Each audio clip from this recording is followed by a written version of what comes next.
State of Mankind. How much do you know? Excerpts from How the Spectre of Communism is Ruling Our World. 32. Feminism is now prevalent in all sections of society. According to a public survey conducted by Harvard in 2016, about 59% of women expressed support for feminist views. One major assertion of contemporary feminism is that apart from the physiological differences in male and female reproductive organs, all other physical and psychological differences between men and women, including divergences in behavior and personality, are social and cultural constructs. By this logic, men and women should be completely equal in all aspects of life and society, and all manifestations of inequality between men and women are the result of a culture and society that is oppressive and sexist. For example, the number of men working as executives in large companies, high-level academics in elite universities, and senior government officials far outstrips the proportion of women in similar positions. Many feminists believe this is mainly caused by sexism, when in fact a fair comparison between the sexes can be made only when considering factors such as ability, hours, work ethic, and the like. Success in high-level positions often requires long-term, high-intensity overtime work, the sacrifice of weekends and evenings, sudden emergency meetings, frequent business travel, and so on. Giving birth tends to interrupt a woman's career, and women are inclined to reserve time to spend with their families and children instead of dedicating themselves completely to their work. In addition, people with the aptitude to fill high-level positions tend to possess strong personalities, whereas women tend to be gentler and more agreeable. These are the main reasons why females fill such a small proportion of high-level positions. However, feminists regard women's tendencies to be gentle and to orient themselves around family and children as traits imposed upon them by a sexist society.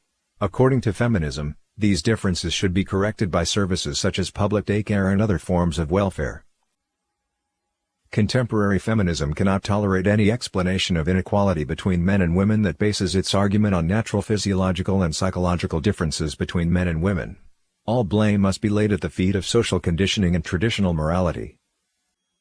In 2005, Lawrence Summers, president of Harvard University, spoke at an academic conference to discuss why women are less likely than men to teach in the scientific and mathematics fields of top universities. In addition to the 80-some hours per week required for these positions, and their unpredictable work schedules, time most women would reserve for family, Summers proposed that men and women may simply differ in their competence when it comes to advanced science and math. Despite supporting his statements with relevant studies, Summers became the target of protests by the feminist organization Now. The group accused him of sexism and demanded his removal. Summers was roundly criticized in the media and forced to make a public apology for his statements. He then dedicated $50 million to increase the diversity of the Harvard faculty. In 1980, Science magazine published a study showing that male and female middle school students had significant differences in their mathematical reasoning ability, with boys performing better than girls. A subsequent study that compared SAT math test scores for males and females found male examinees were 4 times as likely to achieve a score of more than 600, as compared with females. This gap became even more extreme at the 700-point threshold, where 13 times more male test takers reached this score than did females. The same research team did another study in the year 2000, finding that both male and female SAT examinees who demonstrated mathematical genius on their SAT scores tended to obtain advanced degrees in science and math-related fields, and were satisfied with their achievements. Lawrence Summers' arguments were backed up by scientific data. Some reports noted that Summers' treatment following the 2005 conference mirrors the re-education policies used by communist regimes to suppress dissidents. Even as the causes of inequality had yet to be determined, equality of outcome was enforced by encouraging diversity, that is, ensuring a larger number of female instructors in the math and scientific fields. It is simple to see the links between feminism and socialism. The 19th-century French diplomat and political scientist Alexis de Tocqueville said, "Democracy and socialism have nothing in common but one word, equality." But notice the difference: while democracy seeks equality and liberty, socialism seeks equality and restraint and servitude. None of this is meant to prove that men are superior to women in intelligence or ability, as men's and women's talents manifest themselves in different competencies. Deliberate attempts to eliminate differences between the sexes run counter to common sense and prevent both men and women from fulfilling their potential.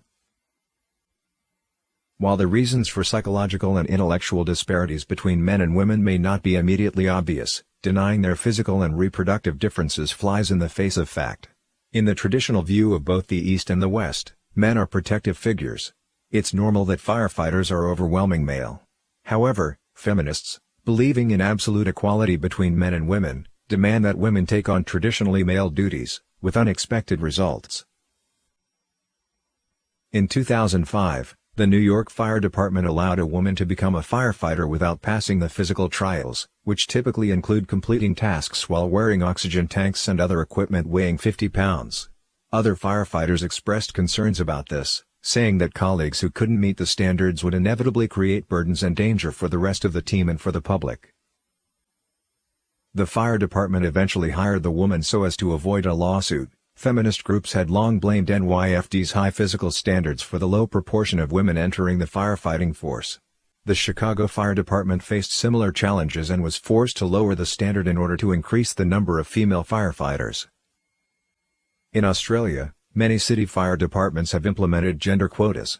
For each male applicant hired, a woman has to be hired as well. In order to meet this requirement, vastly different physical standards have been set for men and women despite their applying for the same dangerous, high-stress job. This illogical campaign for equality of outcome didn't stop there.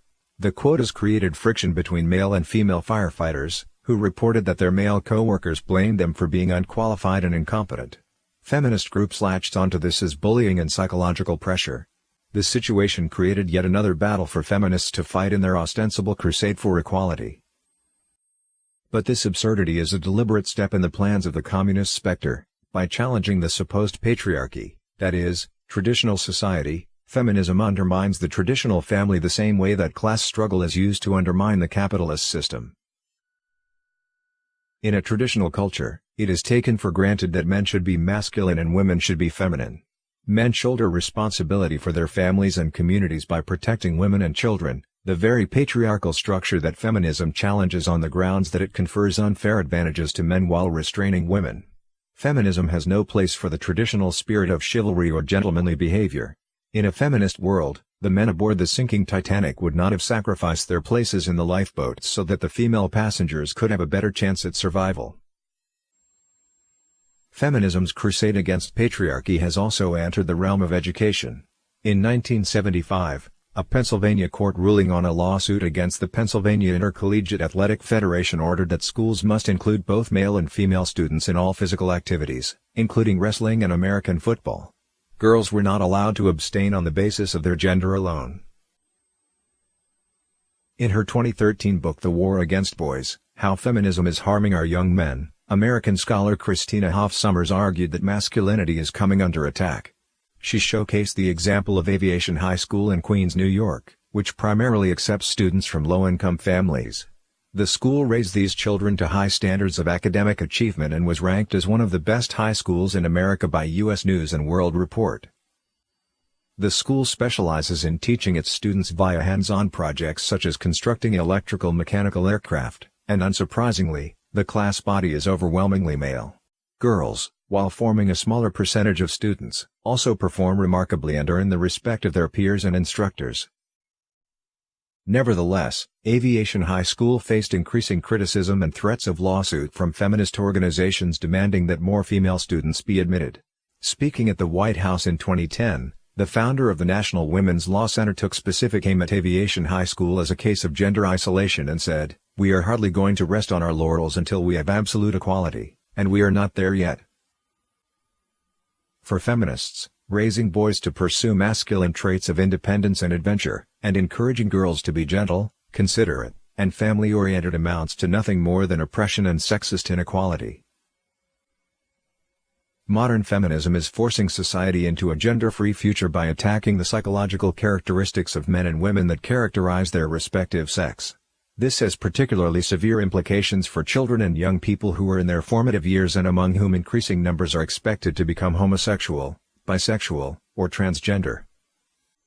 This is already underway in some European countries, where more and more children report feeling that they were born in the wrong body.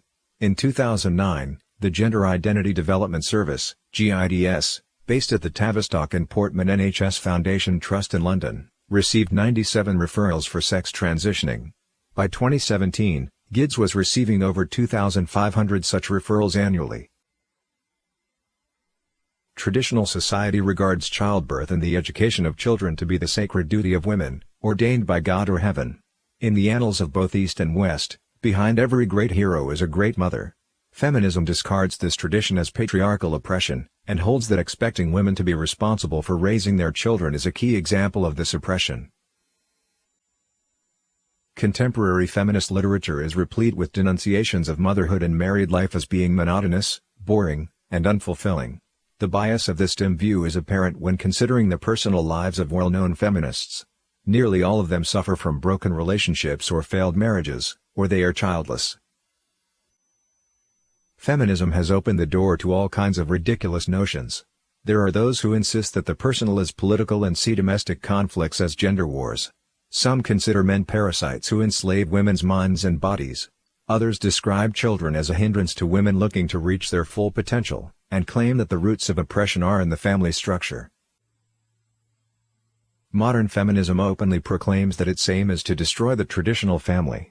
Typical statements include the following: the precondition for women's liberation is an end to the marriage system. The choice to serve and be protected and plan towards being a family maker is a choice that shouldn't be. We can't destroy the inequities between men and women until we destroy marriage. Feminist movements resolve supposed social problems by promoting moral degeneracy and destroying human relations in the name of liberation. According to Sylvia Ann Hewlett, an American economist and gender specialist, modern feminism is the major contributing factor to a large number of single-mother households, while no-fault divorce actually provides a convenient means for men to abandon their responsibilities. Ironically, feminism's assault on the existing family structure works to destroy the haven that ensures the happiness and security of most women. Easy divorce did not emancipate women. Studies found that 27% of divorced women were living below the poverty line, a percentage 3 times higher than that of divorced men. The specter of communism cares nothing about women's rights. Feminism is merely its tool to destroy families and corrupt humankind.